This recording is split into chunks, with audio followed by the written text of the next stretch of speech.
Hello students, today our topic is real numbers, वास्तविक संख्याएं, class 10 chapter 1। हम अब तक एक्सरसाइज 1.1 कंप्लीट कर चुके हैं और मैं आशा करता हूं कि आपने वो एक्सरसाइज अच्छे से कर ली होगी, उसकी प्रैक्टिस आपने कर ली होगी और अब उसके बाद हम स्टार्ट कर रहे हैं एक्सरसाइज 1.2। ठीक है, तो उसमें जितना आपका बेसिक यूज होगा, जो वहां पे यूज हो रहा है, ठीक है ना, उसको हम एक बार फिर समझेंगे। उसके बाद फिर उसके जो प्रॉब्लम्स हैं उनको सॉल्व करेंगे।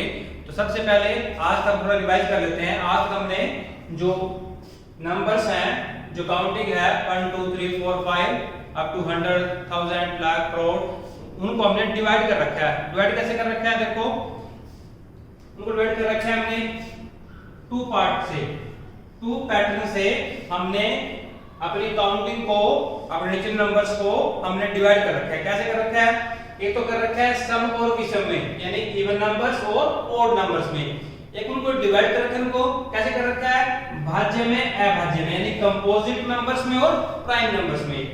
तो जो हमारी काउंटिंग है उसको कर रखा है हमने इवन नंबर। कौन से होते हैं इवन नंबर? सम संख्याएं कौन सी होती हैं? जो संख्याएं 2 से कंप्लीटली भाग हो जाएं, यानी जो 2 से भाग होती हैं वो सारी संख्याएं कौन सी होती हैं? सम संख्या होती हैं। जैसे 2 4 6 8 10 12, ये सारी कौन सी संख्याएं हैं?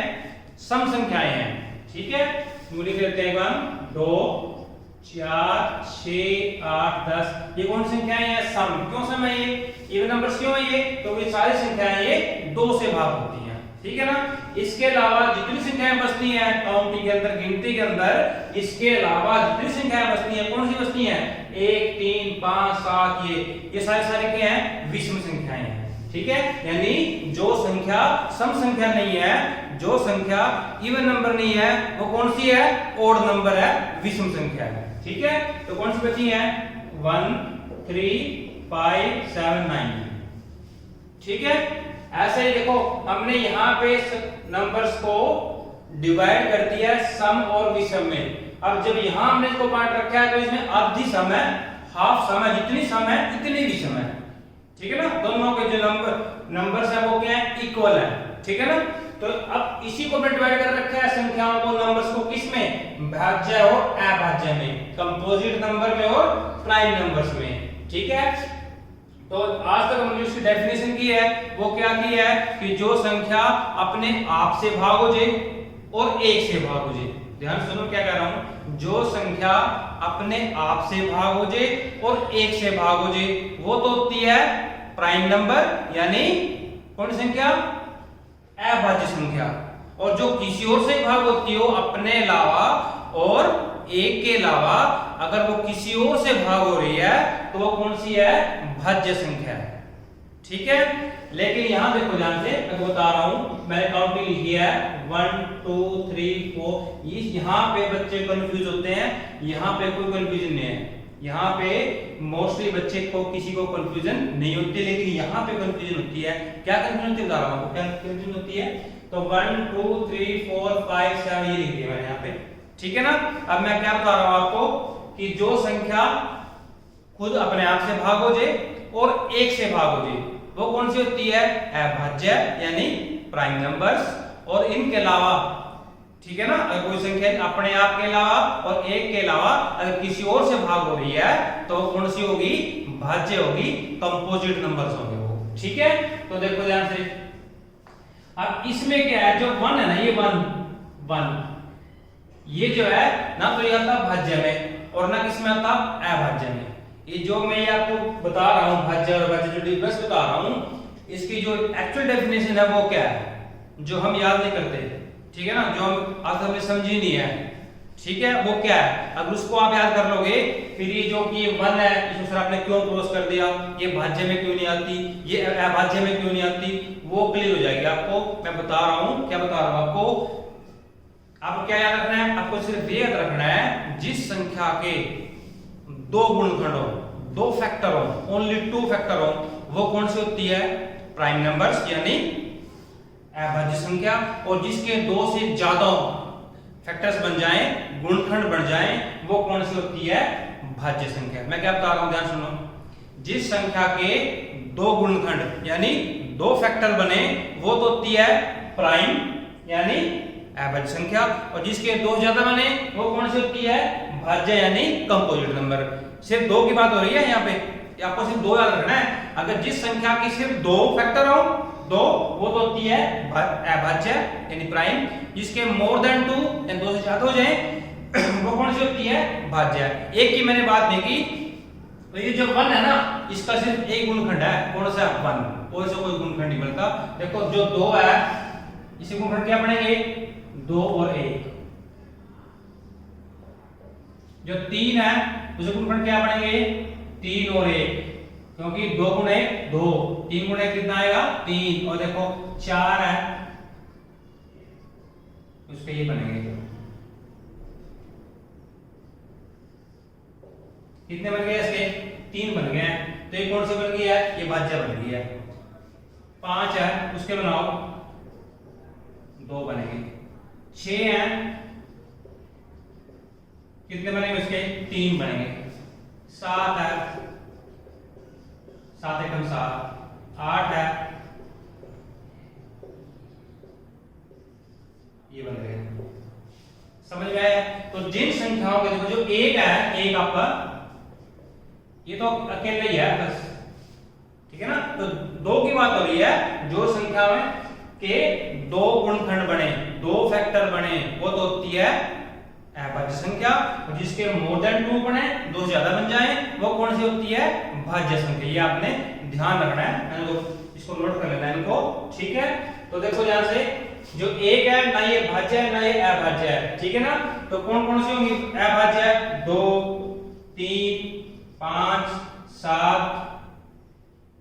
11, 13, ऐसे आपने इनको इसके अंदर से काउंटिंग के अंदर से इनको अलग से निकाल लेना है। और जो बाकी बचती हैं जैसे 4, 6, 8, 9, 10, 12, ये कौन सी होंगी, आपकी भाज्य संख्या होंगी।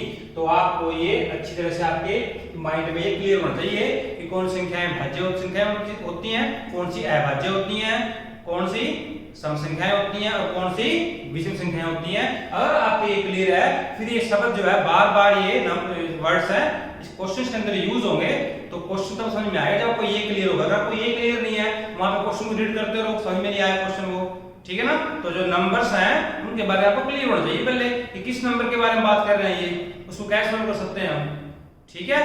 तो एक बार इसको नोट कर लीजिए, उसका क्वेश्चन करेंगे।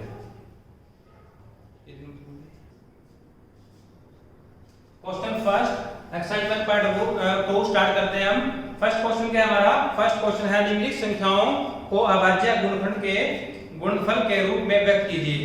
जो संख्याएं यहाँ पे गिवन है हमारे पास, हमने क्या करना है इनको, हमने इनको इनके जो अभाज्य गुणनखंड है उनके रूप में लिखना है, इनको इनके फैक्टराइज करना है, इनको इनके फैक्टर बनाना है हमें। तो कैसे करेंगे, बिल्कुल सिंपल क्वेश्चन है। क्या सिंपल क्वेश्चन है, फर्स्ट क्वेश्चन फर्स्ट पार्ट 140। देखो ध्यान से कैसे बनाएंगे इसके, तो 140 यहाँ पे साइड में लिखो। अब आपने क्या करना है, देखो इसको आपने ऐसे नहीं करना, ये 10 से भी डिवाइड हो रहा है, ये 14 से भी डिवाइड हो रहा है, लेकिन इसको आप ऐसे नहीं करोगे। सबसे पहले मेरे सबसे छोटे टेबल है, स्मॉल टेबल है जो पहाड़ा इसे बोलते हैं हम, तो वहां से स्टार्ट करेंगे हम। सबसे छोटा कौन सा होता है, 2। तो अगर ये 2 पे भाग हो रहा है तो 2 से भाग करना है। ऐसे नहीं कि आपने देखा 0 लगा हुआ है, इसको 10 से डिवाइड कर दो, 10 से भाग कर दो, या फिर 14 से भाग कर दो, ऐसा नहीं करना आपने। सबसे पहले क्या करना है, नहीं ये 2 पे भाग हो रहा है, पहले 2 पे देखो इसको, अगर 2 पे नहीं हो रहा है फिर 3 पे चेक करना है, ठीक है। अगर 3 पे नहीं हो फिर 4 पे, तो इसको ऐसे करना सीधा, इसको आप लोग सीधा 5 पे जाएगा, 5 पे भाग कर दो, इसको ऐसे ही करोगे इसको आप। तो देखो ध्यान से, पहले 2 पे जा रहा है, तो 2 7 14 और 0, फिर 2 से भाग हो रहा है तो 2, और देखो ध्यान से इसको साथ ऐसे लिखते रहो आप। ये 140 है, इसको ऐसे लिखो, ये 140 है, इसको मैंने क्या किया, इसको ब्रेक कर दिया मैंने। क्या ब्रेक किया मैंने इसको, इसके 2 फैक्टर बन गए, 2 और 70, तो 2 लिखो इस साइड में और 70 हो गया। इसके फिर 2 बना देंगे हम ऐसे, क्या बनाएंगे 2, देखो साथ करते इसको। 140 क्या किया, 2 और 70 आ गए, इसे बोलते हैं फैक्टर ट्री, गुणनखंड वृक्ष बोलते हैं इसको हम, ठीक है। तो देखो फिर 2 जा रहा है, फिर 2 जा रहा है, तो 2 से डिवाइड किया इसको, 2 3 6 और 2 5 10, तो क्या बन गया 70, क्या बने हैं 2 और 35 बने हैं, तो लिखो 2 और 35, आप देखो कितने जा रहा है उसके बाद, फिर जा रहा है 5, देखो 2 पे नहीं जा रहा ये, फिर चेक करना है 3 पे, 3 पे भी जा रहा है ये, फिर चेक करेंगे 4 पे, 4 पे भी जा रहा है, फिर चेक करेंगे इसको 5, देखो 5 पे जा रहा है, तो क्या बनेगा 5 सत्ते क्या बन जाएगा 35, तो 35 से क्या बने हैं 5 और क्या बने हैं 7, ठीक है ना। देखो आपने ये किसी पे जाएगा, इसको यहीं छोड़ दो, इसको आपने ऐसे अगर लिखोगे तो 1 जो है ना 1 को यहाँ पे शामिल लिख सकते हैं, क्योंकि 1 जो है ना वो अभाज्य गुणनखंड नहीं है। मैं आपको बता चुका हूँ पहले कि 1 जो है ना वो भाज्य है ना वो अभाज्य है, तो अगर इसको आप ऐसे लिखते हो तो इसको हमने देखो ध्यान से, इसको हम ये नहीं लिख सकते, ये गलत है, ये जो है ये क्या है ये गलत है। क्यों गलत है? क्योंकि 1 जो है ना वो अभाज्य गुणनखंड नहीं है, तो इसको आपने यहीं छोड़ देना है। कहां पे?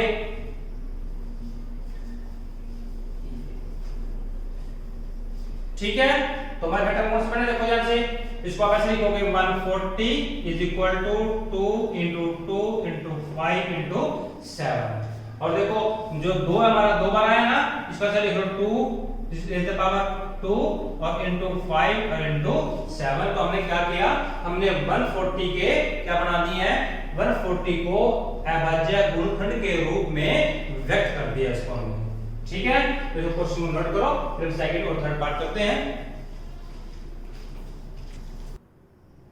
ऐसे बेटा ये आपका सेकंड पार्ट है, 156 को हमें बनाना है, 6 से हमें फैक्टर बनाने हैं, तो क्या करेंगे, देखो 156 है, ये 2 से भाग हो रहा है, इसको 2 से भाग करो, 2 7 14 और 2 8 16, तो इस शब्द को हम क्या लिखेंगे 2 गुना 78, इसको लिखा 2 गुना 78, फिर इसको ये कितने भाग हो रहा है, 2 पे भाग हो रहा है, 2 3 6 और 2 9 18, तो 78 को क्या लिखेंगे हम 2 into 39, 2 गुना 39, इसको लिख लिया 2 गुना 39।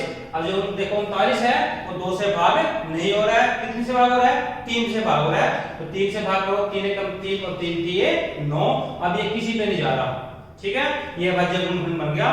तो क्या बनेगा इसके 2 2 3 और 13, तो इसको 39 को लिखा हमने 3 गुना 13 ये लिख लिया, ठीक है। तो इसको लिख दो आप 156 बराबर 2 गुना 2 गुना 3 और गुना 13, और जो 2 बार 2 बार आ चुका है, तो 2 की पावर 2 और 3 into 13, तो हमने 156 को अभाज्य गुणनखंड के रूप में व्यक्त कर दिया है। तो आपने क्या करना है, ऐसे ही इसका थर्ड पार्ट, फोर्थ पार्ट और फिफ्थ पार्ट का क्वेश्चन फर्स्ट आपने कंप्लीट करना है। और अगर आपके समझ में आ गया है तो आपने क्या करना है, इसको लाइक करना है ताकि मुझे पता चल जाए कि आपके समझ में आ चुका है। अगर समझ में नहीं आया तो मुझे कमेंट में बताना है ताकि मैं इसको दोबारा करूँ। ओके।